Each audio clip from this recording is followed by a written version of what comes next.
नमस्कार दोस्तों, मेरा नाम है अमित। स्वागत है आप सबका डिफेंस डिकोड पे। और इस वीडियो में बात करने वाले हैं कुछ अपडेट के बारे में। स्पेशली ये अपडेट मिनिस्ट्री ऑफ डिफेंस के डिफेंस एक्विजिशन काउंसिल की मीटिंग से आ रहा है, जहां पे कुछ जो भारतीय प्रोडक्ट है उनको अप्रूव किया गया है और जो फंड है वो ग्रांट किए गए हैं। उसके बारे में बात कर लेते हैं।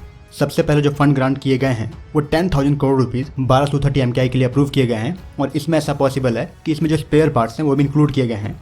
वहीं पे IAF के लिए जो एडिशनल 21 MiG-29 है उसको अप्रूव किया गया है। ये सभी के सभी MiG-29 अपग्रेडेड वेरिएंट होंगे, यानी कि UPG होंगे। इसको लेके हम कल ही बात कर चुके हैं कि UPG के लिए जो किट है वो ऑलरेडी मैन्युफैक्चर कर ली गई है और जो एयर फ्रेम है वो इनकी इन्वेंट्री में पहले से रखा हुआ है। तो ये दोनों के दोनों ही अप्रूव कर दिए गए हैं। अब काम इतना रह जाता है कि इनको आपको असेंबल करना है। तो यहाँ पे जो MiG-29 का प्रोक्योरमेंट है वो आपको कॉस्ट करने जा रहा है तकरीबन 7,400 करोड़ रुपीज़। इसमें जो UPG है वो भी इंक्लूड किया गया है। वहीं पे जो अगले मेजर अप्रूवल की बात करोगे तो वो है निर्भय के LR-LSCM के डेवलपमेंट को लेके, जिसको लेके जो 20 फ्लाइट हैं वो प्लान की गई हैं। इसके डेवलपमेंट को अप्रूव किया गया है आज। तो बेसिकली जो LR-LSCM है ये इस डिफेंस एक्सपो के दरमियान ही प्रपोज किया गया था। इसकी जो रेंज होगी वो 1000 किलोमीटर से ऊपर होने वाली है। इस मिसाइल को लॉन्च किया जा सकेगा जो ब्रह्मोस का UVLM है, यानी कि यूनिवर्सल वर्टिकल लॉन्चर। तो वहाँ से ये लॉन्च होने में सक्षम होगा, जो कि नेवी के ऑलरेडी 30 शिप्स पे डिप्लॉयड है। और निर्भय की तरह ही जो LR-LSCM है इसमें भारत का स्वदेशी जो सीकर है वो लगाया जाएगा, जबकि जो एक सी स्कीमिंग कैपेबिलिटी है वो भी दी जाएगी इसमें। तो बेसिकली ये निर्भय मिसाइल का एक न्यू अवतार है जो कि LR-LSCM के रूप में है। और टेक्निकली निर्भय मिसाइल को 6 ट्रायल्स के बाद क्लोज कर दिया गया है और उसके सभी इनपुट यहाँ पे LR-LSCM में डाले जाएंगे। तो यहाँ पे आप ये कह सकते हो कि जो नाम है वो कहीं ना कहीं चेंज हो गया है, जो रोल रहने वाला है वो वही रहेगा। अभी जो इस प्रोजेक्ट का नाम रखा गया है यानी कि इंडिजिनस टेक्नोलॉजी क्रूज मिसाइल, और इसके लिए जो इंजन है वो GTRE ऑलरेडी डेवलप कर चुकी है, जिसको आप STFE के नाम से जानते हैं, यानी कि शॉर्ट टर्बोफैन इंजन। तो जो ये बेसिकली टेक्निक है, एक नया प्रोजेक्ट LR-LSCM ITCM, ये दोनों ही मिलके इंडियन नेवी और IAF के लिए जो एयर लॉन्च और ship launch long range cruise missile है वो डिलीवर करने वाले हैं। तो जो कंप्लीशन डेट है वो 2023 तक जाती है। बहरहाल इंटरेस्टिंग खबर ये है कि इसको अप्रूवल मिल चुका है DSC का। अगले अपडेट की बात करोगे तो वो अस्त्र मिसाइल को लेके है। तो अस्त्र के तकरीबन 250 यूनिट के लिए जो अप्रूवल है वो दे दिया गया है DSC के द्वारा। तो IAF के लिए जो AA-2 beyond visual range missile है, यानी कि BVR, स्वदेशी BVR अस्त्र का जो मास प्रोडक्शन है वो जल्दी शुरू किया जाएगा। भले ही ये फैसला थोड़ा लेट आया है, लेकिन इस स्टेप का जो इंतजार है वो काफ़ी दिनों से था। सो जल्द ही 250 के अराउंड जो अस्त्र मिसाइल है वो मैन्युफैक्चर किए जाएंगे। अस्त्र के एग्जैक्ट नंबर की बात करोगे तो तकरीबन 240 के अराउंड जो यूनिट है उनके ऑर्डर दिए गए हैं। और इन 240 में से 200 जो मिसाइल होंगी, यानी कि 200 अस्त्र मिसाइल वो IAF के लिए है, और जो 48 है वो इंडियन नेवी के लिए है, प्रोबेबली MiG-29K के लिए है। अस्त्र मिसाइल के 50 यूनिट ऑलरेडी मैन्युफैक्चर किए जा चुके हैं।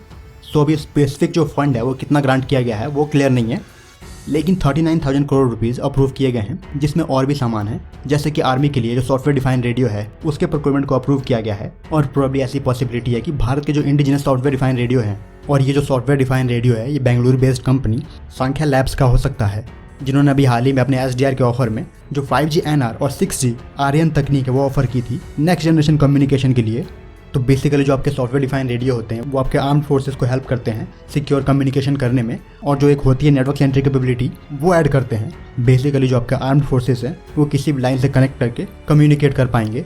और इसमें जो टेक्निक इंक्लूड की गई है वो पहली है आपकी S-बैंड बेस्ड सैटेलाइट फ़ोन। इसको सैमरेट का नाम दिया गया है, जो कि उन्होंने डेवलप किया है इसरो के साथ पार्टनर करके। दूसरा जो सिस्टम है इस ऑफर में वो है UHF IP रेडियो, जिसकी जो रेंज है वो 12 किलोमीटर तक की है, और इस स्टेशन से आप कनेक्ट कर सकते हो जो आपका धवल CPE है उसको।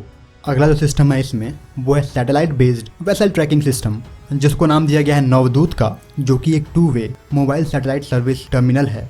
और इसका जो रिसीवर है वो भारत के IRNSS और नेविक पे बेस्ड है। तो ये दोनों का ही इस्तेमाल कर पाता है किसी भी नेवल वेसल को ट्रैक करने के लिए।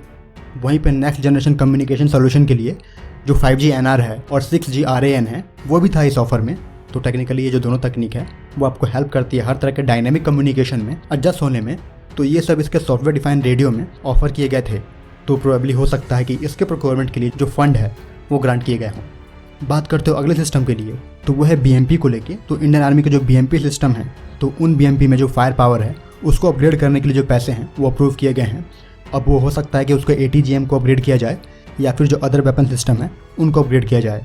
अगला है पिनाका को लेके। तो हो सकता है पिनाका के गाइडेड वेरिएंट को प्रोक्योर करने के लिए जो कुछ फंड है वो ग्रांट किए गए हों, क्योंकि यहाँ पे लिखा गया है कि पिनाका के अम्यूनिशन को प्रोक्योर करने के लिए ये जो फंड है वो ग्रांट किए गए हैं। तो चलो इस पूरे डिफेंस प्रोक्योरमेंट के प्रोसेस से कम जो कुछ पॉजिटिव्स हैं वो निकल के सामने आए हैं। स्पेशली मैं अस्त्र मिसाइल के प्रोक्योरमेंट को जो सबसे पॉजिटिव स्टेप है उसके रूप में देखता हूँ। और वहीं पे जो 33 यानी कि 21 MiG-29 और 12 Su-30 MKI इसके प्रोक्योरमेंट का जो अप्रूवल है वो काफ़ी जल्दी आया है, जो कि कहीं ना कहीं रिलेवेंट लगता नहीं है। लेकिन अगर आप एक तरफ देखोगे कि IAF के पास ऐसे पायलट्स जो कि MiG-29 और Su-30 MKI को ऑपरेट कर सकें वो ज़्यादा हैं, उनको देखते हुए ही ये जो निर्णय है वो लिया गया होगा इनको अप्रूव करने के लिए, यानी कि 33 रशियन जेट को अप्रूव करने के लिए। क्योंकि अब एक क्रिटिकल टाइम में कोई भी आप रैंडम वेपन प्रोक्योर नहीं कर सकते हो। तो फिलहाल इस वीडियो में इतना ही। जय हिंद।